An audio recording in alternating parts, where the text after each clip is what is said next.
The 13-year civil war in Syria has flared up again, with a surprise attack by rebel forces. They captured Aleppo, one of the largest cities and a key business center in Syria.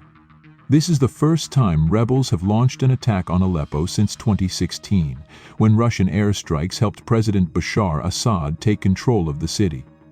The rebel offensive was led by the jihadi group Hayat Tahrir al-Sham, which attacked Aleppo and moved into the surrounding areas. The Syrian army has sent reinforcements and launched airstrikes in an attempt to stop the rebels.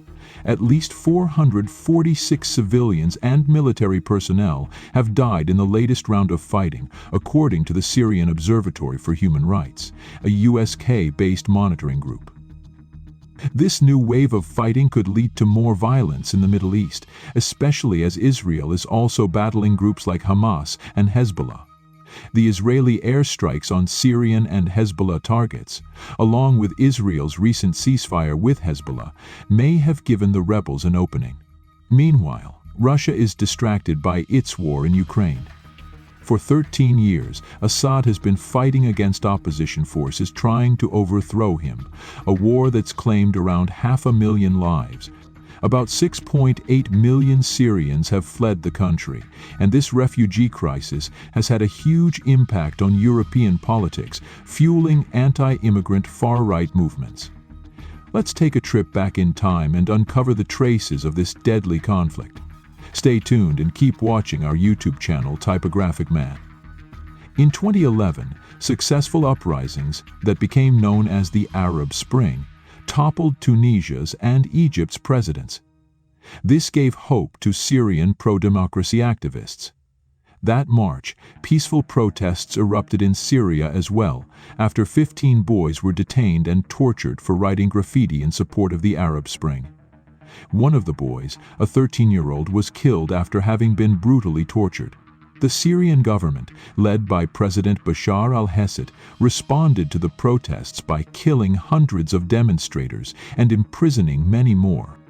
In July 2011, defectors from the military announced the formation of the Free Syrian Army, a rebel group aiming to overthrow the government, and Syria began to slide into war.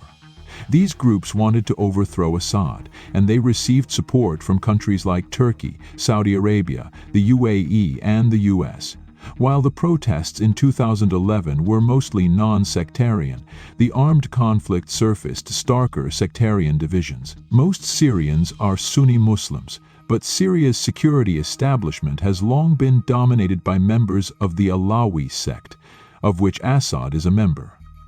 Meanwhile, Russia and Iran stepped in to support Assad, sending military help and fighters to the ground, including Iran's Revolutionary Guard and Hezbollah. Meanwhile, extremist groups like al-Qaeda and ISIS began to take advantage of the chaos, with ISIS eventually taking control of large areas of Syria. To counter ISIS, the US led an international coalition, focusing on defeating them, but they avoided directly confronting Assad. By 2020, Russia and Turkey brokered a ceasefire in the last major opposition area, Idlib, and set up security measures there.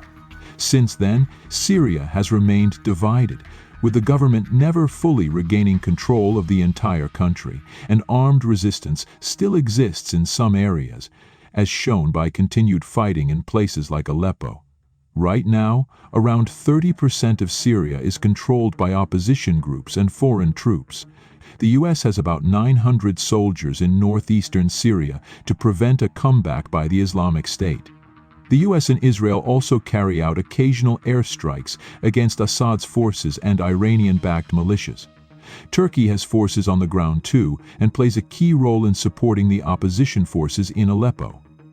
As of late 2024, control over territory in Syria remains fragmented among various actors, each holding specific areas of strategic importance.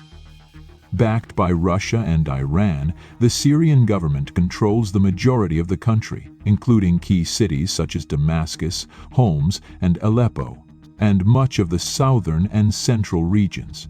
This dominance has been solidified through a series of military campaigns, often supported by Russian airstrikes.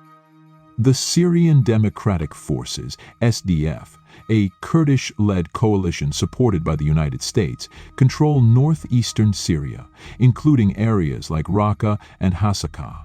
The SDF's control extends to regions rich in oil fields, which are crucial for the group's economic stability. Turkey maintains control over regions along the northern border, including parts of Afrin and areas captured in operations like Euphrates Shield and Olive Branch. These areas are administered by Turkish-backed Syrian factions. While ISIS has lost its territorial control, it remains active in the form of sleeper cells, particularly in the eastern deserts, near Deir ez-Zor and along the Iraq-Syria border, conducting insurgent activities. Hayat Tahrir al-Sham and allied rebel groups, primarily concentrated in Idlib province in the northwest, hold this last major stronghold with Turkish backing. The region also houses many displaced persons and remains a focal point for humanitarian efforts.